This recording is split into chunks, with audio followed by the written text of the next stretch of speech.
Good morning, guys. Just going to finish up this fourth class now.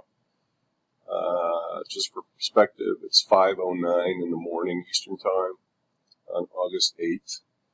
I do some of my best work in the morning when I'm actually awake. Anyway, I don't know what time it is when you're watching this, but anyway, so ocean spray. I've already talked a bit about the NSAC, National Student Advertising Competition. I'm just going to recap a little bit of that and set the stage on this so you have a sense of where it comes from. So every year,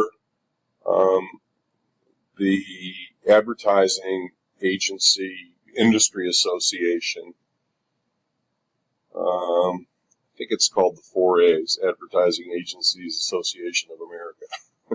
That's right. Holds a competition for colleges all across the country. Any college who wants to enter to prepare a 20-minute presentation on a case study that is submitted by a real client, a real brand. And actually, the brand group has to pay, I think, in the hundreds of thousands of dollars to participate in this.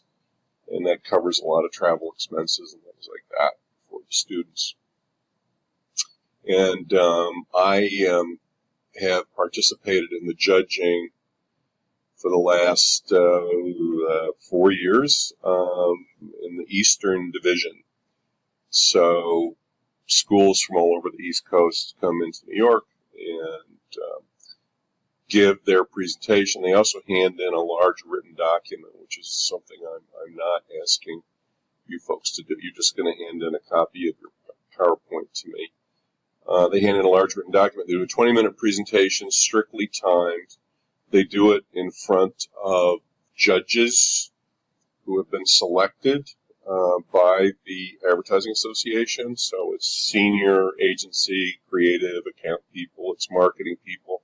Often the client will come. The brand manager, the VP marketing will come because they want to hear all the presentations. And so there's a winner in each region. I think there are 4 or 5 regions, and then they go to a national competition and all kinds of things like that. And, you know, it's a chance. The students who do it obviously put it on their resume. It's a great learning experience for them. It's a lot of pressure. I've seen a lot of these, kids who are doing a presentation freeze up. One of the reasons is that they memorize almost 95% of the schools memorize every word of the presentation. So it seems really quite canned. But I guess their professors feel that that's a safer way to do it. I would never do it that way. I just don't think it's effective communication. It doesn't look spontaneous. It doesn't look heartfelt somehow. Anyway, so you are, for this year's workshop project, I have gotten a copy of, as I have every year, the latest, since I've done it, the latest case study from this competition. Now, you probably will be able to go and Google or YouTube and find the winners and watch them. I don't expect you to plagiarize anything. I know you wouldn't do that. I couldn't find the latest winners. I could only find the winners from Pizza Hut, which was a few years ago. But I've included that in the folder for this project. You can, don't, the stiffness of the presentation is one thing, but the ideas and the way it's done and the organization of the presentation is something else.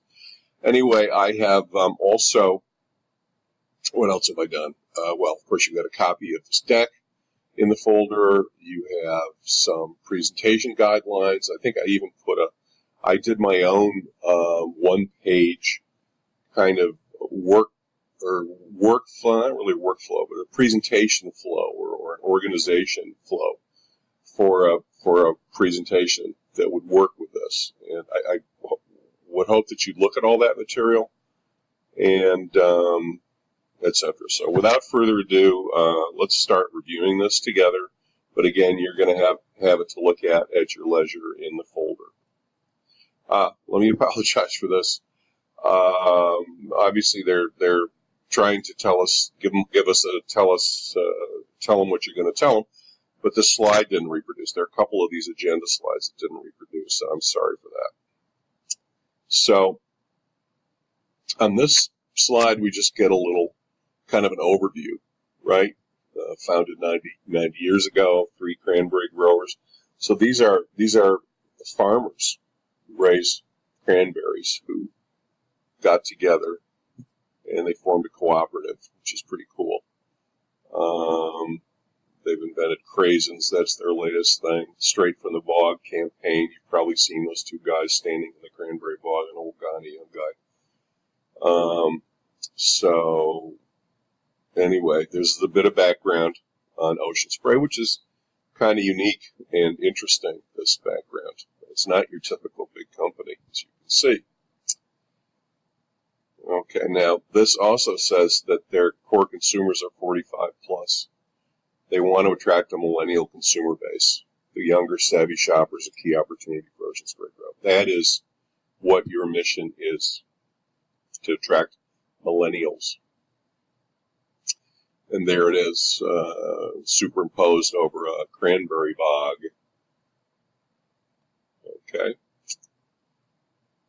Okay, so your presentation, these are the things must include that there's a campaign message or a big idea, vehicles and a plan to reach the millennial audience, and what Ocean Spray products are you going to highlight? There are a lot of them.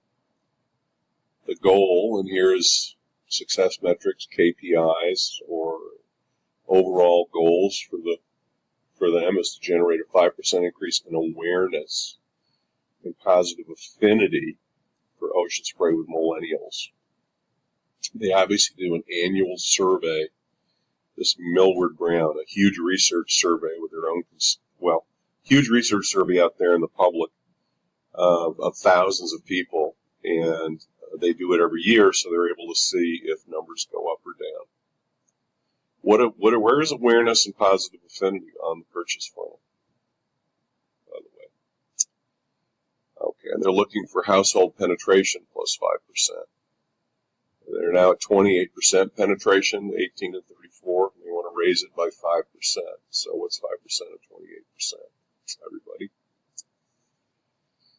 And what do they have to do in the purchase funnel to do that? Hint, hint, hint. Okay, so the campaign's only in the U.S. You can ignore the operating year, obviously, we're in it already. You can assume. In fact, why don't you assume it's going to be January through December? So they're saying June 2018 through May 2019. So we're going to say it's January 2019 through December 2019.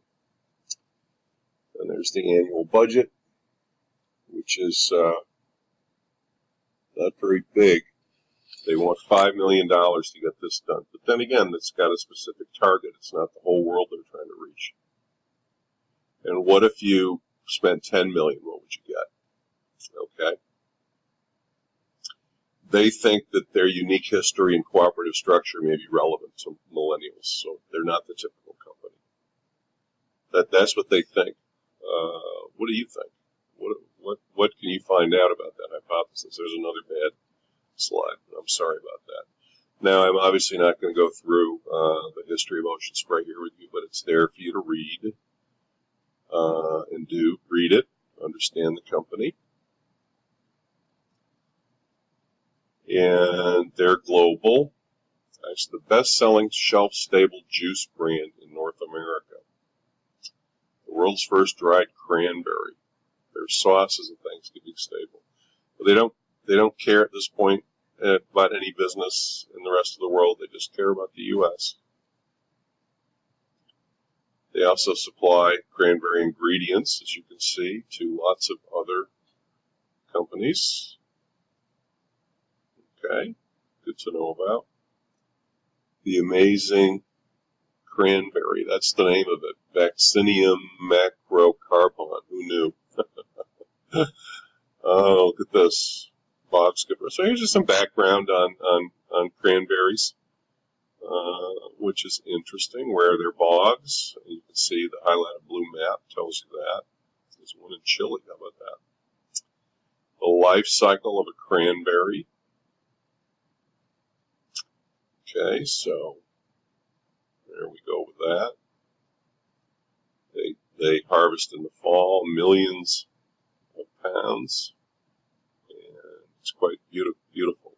I guess they flood these bogs, right? Everybody in the ripe berries get shaken off or come off somehow. That's where those two guys stand, direct from the bog. So here's some information about how they gather and manufacture and distribute the product. Straight from the bog campaign, strong global awareness. And what do you think of that campaign? You're going to need to look at a bunch of those on YouTube, get a sense of it. Do millennials like it? Does it hurt? Is it something to be built on or not? Brand is built on taste, heritage, all Oceans. At Ocean Spray, we are all growers. There you go. Some of the history there. And here's the health story of cranberries.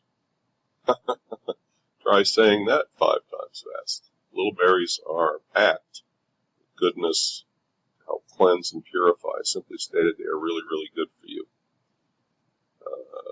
What are the health benefits of cranberries and cranberry juice, everybody? Okay, so there's the story. How do we tap into millennials? Competition is fierce. Lots of startup brands. Private label continues to grow. Private label are the store brands. I don't know. Walmart, I think, is America's Choice or something like that. Right? They have their own brands that are cheaper with. Usually are packaged like the regular brands. There is a lot of growth here. Understanding the category, by the way, and what millennials are drinking now, and why they're drinking it, is a key part of this assignment, everybody. Understanding the customer. Okay, so if you're going to read this, juice sales have declined a little bit, especially shelf-stable juice. New smaller competitors are stealing share. Well, these T's, BAI, right? BAI, companies like that. Why are they successful?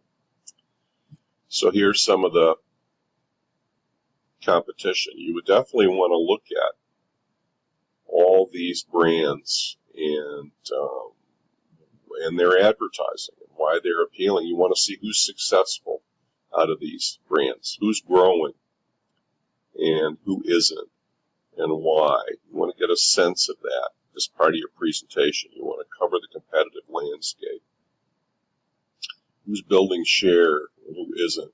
The market's down overall, but some new players, etc., are building share. Why? So there's cranberry sauce is down. The trail mix is up. Ocean Spray's down 12%. Okay, dried fruits not consistently placed in any one aisle. Well, that's interesting. I don't know what you can do about that. Here's the food competitive landscape. Their competition with cranberry sauce is the stores do their own. Okay, so there you have it. Here are your suggested next steps. I think each team for this project should choose a team leader. You remember that was recommended as part of that presentation deck I walked you through, which is also, by the way, on Blackboard. And if I were you, I'd have a darn good look at that. So try to choose a regular meeting time. Obviously, you're going to be meeting virtually, so you're using Hangouts or something like that. But I know you'll figure that out. I know you guys are busy, but at least one meeting a week is required on this project. I suggest you do a calendar working back from when you have to submit your presentation, which is right around December 8th, allowing for dress rehearsal. For each of you to do your own dress rehearsal, I guess, on how it will be. Now, remember, you're going to be videotaping yourselves presenting in front of the slides somehow. That's what I'm expecting. Now, I would like your project